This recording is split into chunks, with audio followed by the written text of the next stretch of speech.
Lafa mi baddu of malee.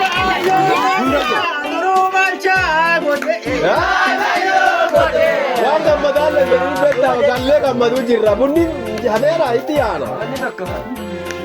Mana dhiiraatiya ilma makkoo kana silaa eebbijaa godhe.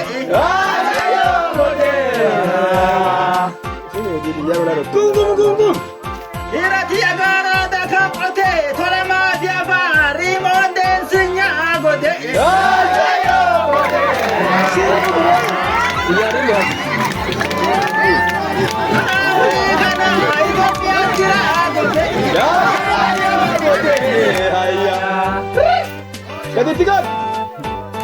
Beekaa lafa tuule biratee amala ilmi makkoo roqiraayyuun bitaa godhe.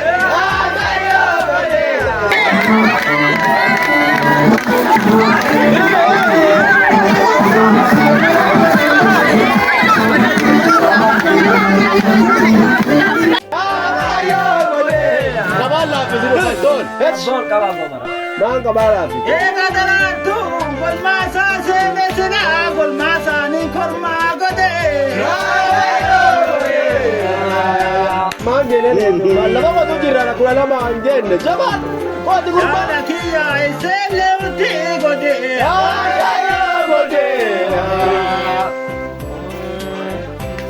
Sababa ilma makkoo iseellee nutti godhe. Sirri. Sarara geeffadhe. Tutte.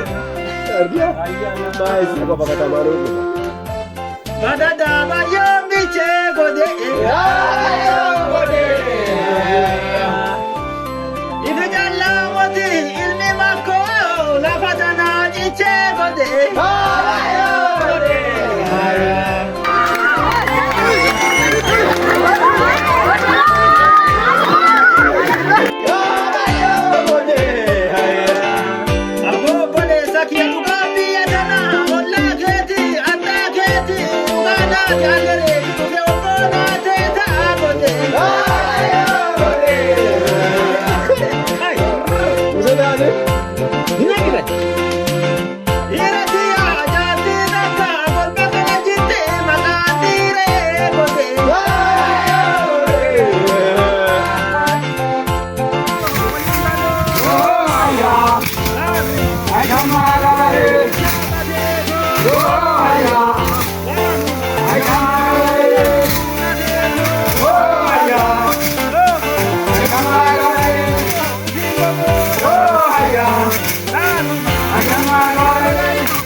Barakum lama kura saddeeti ammajjii guyyaa 15 ganama keessaa sa'aatii 2 fi waraqaa.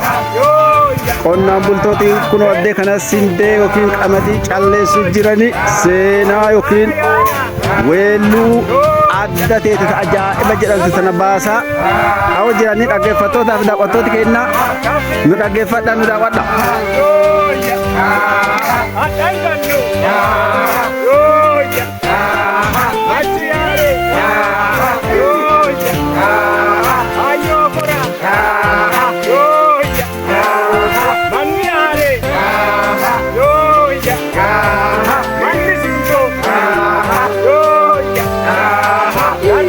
Qilleensi lama tanaa mijaa'aa bakki daree qilleensa mijaa'aa bosonaan kan marfamee fi bunni jalbuuna gubbaan bosona lafa ta'etu dansa.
Amma si buutti dhufuu jira muqursii fi buna dhuguu fi ammaan tana jammaree jiranii.